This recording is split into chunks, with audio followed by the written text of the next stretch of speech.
పర్యటించడం జరిగింది.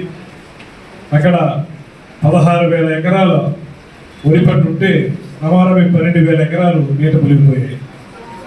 అదేవిధంగా రాబోయే 2-3 రోజుల్లో కూడా ఎర్రకాలం యొక్క ప్రమాదం మనకి ఆ ప్రాంతానికి ఎక్కువగా ఉంది కనుక మళ్ళీ తిరిగి నీళ్లు వెనక్కి లాగాలంటే వర్షాలు తగ్గినప్పటికీ కూడా 3-4 రోజులు పడుతుంది. ఈ లోపల పంట నష్టపోయారు. 2 రోజులుగా వాళ్ళందరూ కూడా నాట్లు వేసుకుని పెట్టుబడి పెట్టుకుని పంట పండించుకుందాం అనుకునేటువంటి సమయానికి ఈ రకమైనటువంటి వైపరీత్యం రావడం, దీనివల్ల నేను కలెక్టర్ గారు కూడా చెప్పాను, ఒక 2 రోజులు 3 రోజులు అటు ఇటుగా ఉన్నా కూడా 4 రోజులైతే ఇన్పుట్ సబ్సిడీ వస్తుంది. ఆ ఇన్పుట్ సబ్సిడీ అయితే ఎకరానికి 6,000 వస్తుంది. వాళ్ళు ఎప్పటికే ఎకరాకి 20,000 దాకా పెట్టుబడి పెట్టేసుకున్నారు. అదంతా రికవర్ చేయలేకపోవచ్చేమో కానీ ఇన్పుట్ సబ్సిడీ ఇస్తే కనీసం 6,000 చొప్పున ఇవ్వగలుగుతాం. ఓన్లీ సీడ్ సబ్సిడీ ఇస్తే 1,000 రూపాయలు వస్తుంది. విత్తనానికి సంబంధించి ఇస్తే 1,000 రూపాయలు వస్తుంది. ఇన్పుట్ సబ్సిడీ ఇవ్వమని కూడా చెప్పడం జరిగింది. దాని ప్రకారం వారందరూ కూడా కలెక్టర్ గారు కూడా స్పందించారు. అదేవిధంగా ప్రభుత్వంతో కూడా మాట్లాడుతున్నాం. అదేవిధంగా ఇప్పుడు ఇక్కడ మనం పెరవల మండలంలో కూడా టాప్ ప్రయారిటీ మనం ఈ వర్షాభావ పరిస్థితి ఏదైతే ఉందో, వర్షం అధికంగా ఉన్నటువంటి పరిస్థితి ఏదైతే ఉందో ఆ పరిస్థితుల్లో మనం రైతాంగం నష్టపోకుండా ఏం చేయాలి, దానికి ముందు జాగ్రత్త చర్యలు ఏం తీసుకోవాలనేటువంటి మాటని మనందరం కూడా దానిపై ప్రత్యేకంగా దృష్టి పెట్టాలి. దాంతోపాటు ముఖ్యమైనది ఈ సమయంలో కమ్యూనికబుల్ డిసీజెస్ చాలా ఎక్కువ వస్తాయి. అంటురోగాలు అంటాం కదా, అవి చాలా ఎక్కువ వచ్చేటువంటి అవకాశం ఉంటుంది.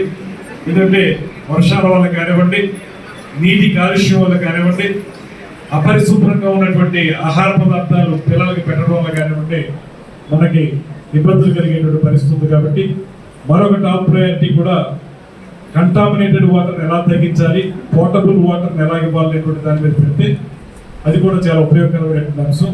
ఇప్పటికే ప్రభుత్వం జూలై ఆగస్టు నెలల్ని స్టాప్ డయేరియా ప్రోగ్రామ్గా అనౌన్స్ చేస్తుంది. దాని ప్రకారం హెల్త్ డిపార్ట్మెంట్ వాళ్ళు ప్రజల్లోకి వెళ్ళి అవేర్నెస్ ఇస్తూ దాంతోపాటు ఓఆర్ఎస్ ప్యాకెట్లు ఇవ్వడం, అదేవిధంగా జింక్ ట్యాబ్లెట్లు ఇవ్వడం లాంటి కార్యక్రమాన్ని చేపట్టారు. అది మరింత త్వరితగతిన అందరికీ అందేలా చేస్తే ఏదైనా ఈ నీటి కాలుష్యం వల్ల కానీ, ఆహార పదార్థాల్లో వచ్చేటువంటి కాలుష్యం వల్ల కానీ డయేరియా రాకుండా మనం అరికట్టగలిగేదానికి అవకాశం దొరుకుతుంది. కనుక హెల్త్ డిపార్ట్మెంట్ వారిని కూడా నేను ప్రత్యేకంగా కోరుతున్నాను, మీరు దానిపై ప్రత్యేక శ్రద్ధ పెట్టండి. పిహెచ్సి డాక్టర్ గారు వచ్చారా, దాన్ని రిక్వైర్డ్ నెంబర్ దగ్గర పెట్టుకుంటే దాన్ని వాల్ ఫుడ్డింగ్ మీద అవసరమైతే వెళ్ళేలా చేయండి. అదేవిధంగా ఎక్కడైనా సరే పునరావాస కేంద్రాలు ఏర్పాటు చేయాల్సి వస్తే మాత్రం ఇమీడియట్గా రెడీ చేసి పెట్టుకోకండి. కలెక్టర్ గారు కూడా చెప్పాం, సీఎం గారు కూడా స్పష్టమైన ఆదేశాలు ఇచ్చారు. ఎక్కడైనా ఈ రిహాబిలిటేషన్ సెంటర్స్ని ఇమీడియట్గా పెట్టండి. ఎవరైనా నీళ్లు మునిగిపోయి బాగా ఇంట్లోకి నీళ్లు వచ్చేసి వాళ్ళు అక్కడ ఉండలేకపోతే వాళ్ళు తీసుకెళ్లి ఆ రిహాబిలిటేషన్ దాంట్లో పెట్టాలనేటువంటి దాని మీద కూడా దృష్టి పెట్టవలసిందిగా ఈ సందర్భంగా కోరుకుంటూ, ఈ జాగ్రత్తలన్నీ కూడా తీసుకోవడానికి మనం చేయాల్సింది ఒక కన్వర్జెన్స్ ఉండాలి. మనందరం కన్వర్జెన్స్ అంటే ఇక్కడ ఉన్నటువంటి ఎంపీటీసీలు, సర్పంచులు ఎవరైతే ఉన్నారో ప్రజల్లో ఈ అవేర్నెస్ ఇస్తూ ప్రజలందరినీ మీరు చైతన్యం తీసుకొచ్చేది రాజకీయ నాయకులు, అందులో మీరు ఆ బాధ్యత తీసుకోండి.